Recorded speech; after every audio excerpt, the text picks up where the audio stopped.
2004માં શરૂ થયેલી કચ્છ યુનિવર્સિટીને 2 દાયકા બાદ એટલે કે 21 વર્ષે નેકની માન્યતા મળી છે। કચ્છના ઉચ્ચ શિક્ષણના વ્યાપ માટેના રસ્તા સરળ બનશે।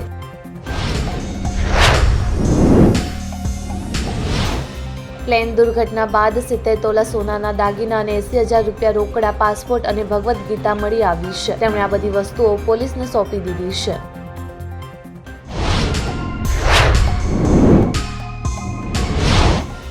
ગુજરાતમાં વરસાદી સિસ્ટમ સક્રિય થતા સાર્વત્રિક વરસાદ વરસી રહ્યો છે। હવામાન વિભાગે આગામી 7 દિવસ સુધી હજુ પણ મધ્યમથી ભારે વરસાદની આગાહી કરી છે।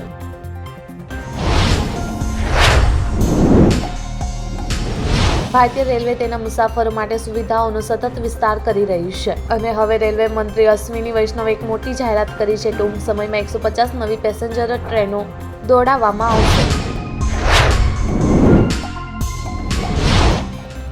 2025 માટેની વિશ્વની સૌથી સુરક્ષિત એરલાઇન્સની યાદી બહાર પાડી છે, જેમાં પૂર્ણ સેવા અને ઓછી કિંમત બંને શ્રેણીઓમાં ટોચની કંપનીઓનો સમાવેશ થાય છે। બુધવારે સવારે ઉત્તર પ્રદેશમાં 2 મોટા અકસ્માતોમાં 9 લોકોના મૃત્યુ થયા છે। પહેલો અકસ્માત બુલંદ શહેરમાં થયો હતો, જેમાં 5 લોકોએ જીવ ગુમાવ્યા હતા।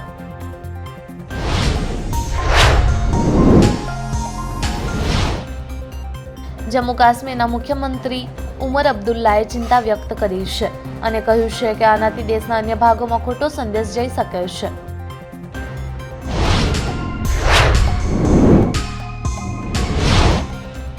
કેનેડામાં G7 સમિટ પછી વડાપ્રધાન નરેન્દ્ર મોદી અને અમેરિકાના રાષ્ટ્રપ્રમુખ ડોનાલ્ડ ટ્રમ્પ વચ્ચે 35 મિનિટ ફોન પર વાતચીત થઈ હતી।